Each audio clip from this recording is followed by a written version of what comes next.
Hey guys, you ready for this? There we go. I don't know. Maybe we're not ready. Oh, I think you guys are on target. I I, think you are. Look at this, guys. Oh, the Nasdaq. The Nasdaq. All right. dun, dun. Now, Ruh-roh. guys, I don't know how many people hear this. So here's the sub cues. Remote viewers to observe and describe Nasdaq's performance in the full year of 2024 in their work. Jumping in here. So intense, deep sadness, man crying, hysterically bawling. They're just discussing write-offs and losses. Too many voices to make out any one conversation, and like something that's affecting millions of people. And again, that metaphor was like a boulder being pushed off of a high ledge or a cliff, hitting the water, creating a huge splash. But what I was focusing on was the feeling of the boulder sinking deep into the water out of sight.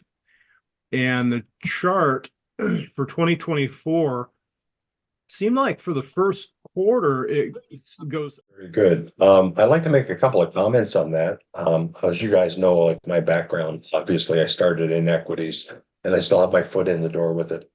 The material, what I've seen, just the initial part is amazing because like I believe we're in the ninth inning of this stock market, and that's whether it's the Dow, the S&P, the Russell 3000, the Nasdaq, all of them.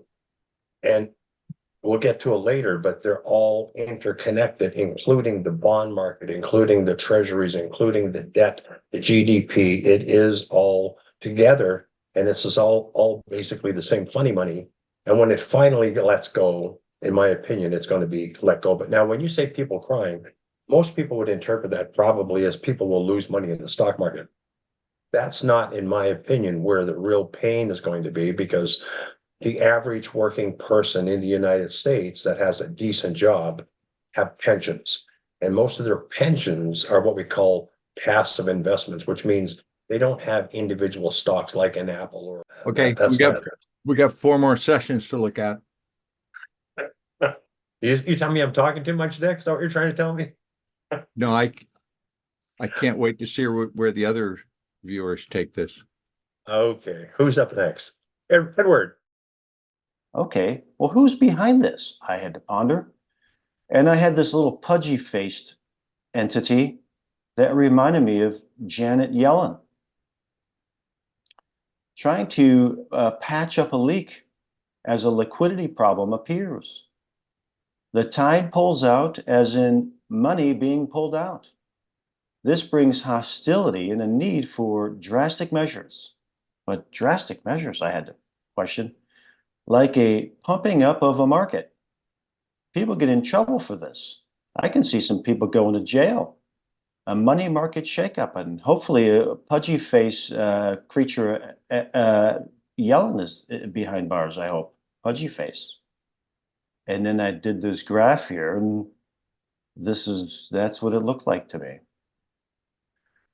Not a lot of happy faces in there, Marty.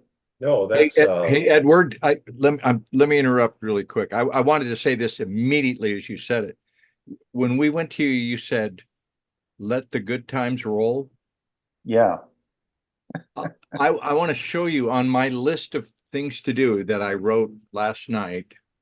I have, exercise, go to this, do this. And after 1:30 financial brief, I have let the good times roll, because I was thinking of that, the Sam Cooke song, "Get in the groove and let the good times roll." I go, I haven't played that in a while. I'm going to relearn that tonight on my D18. excellent. All right, so I guess you're up, Dick. I see the US dollar contracting, Argentina type pressure, something breaks, like a chain breaking.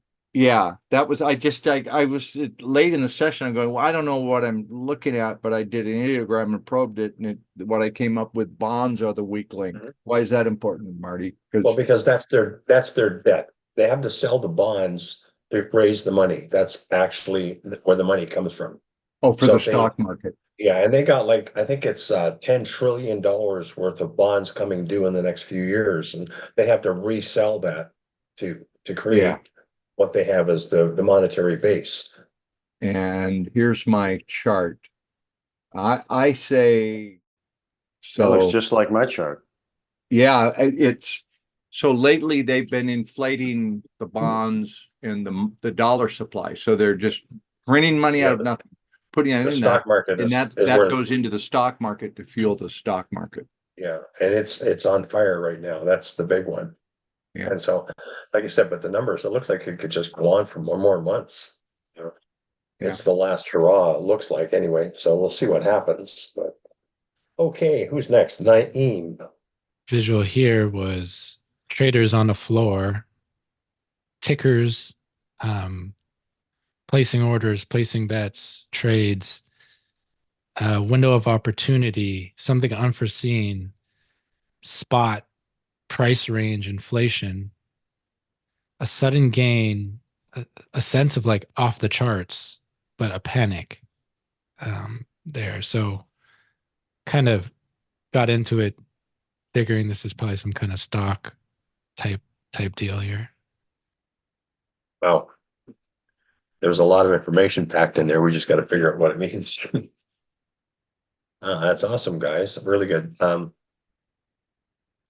guess we'll find out more when Courtney does her analysis and see what she has to say. But for right now, anybody have any, I guess, last minute thoughts before we? Well, we gotta do Daz's. Yeah, I gotta go. Oh, sorry, Daz, you moved. I had pretty similar data to you guys, really, which is really interesting.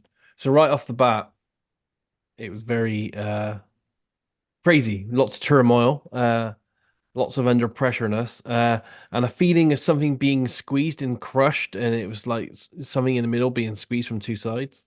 Again, a really turmoil one with a dang drop here to the flow of it. So it's going to be an event very soon, maybe even started, I wrote here. This had to do with a tall, large, ornate structure or building. This had a financial institution feel.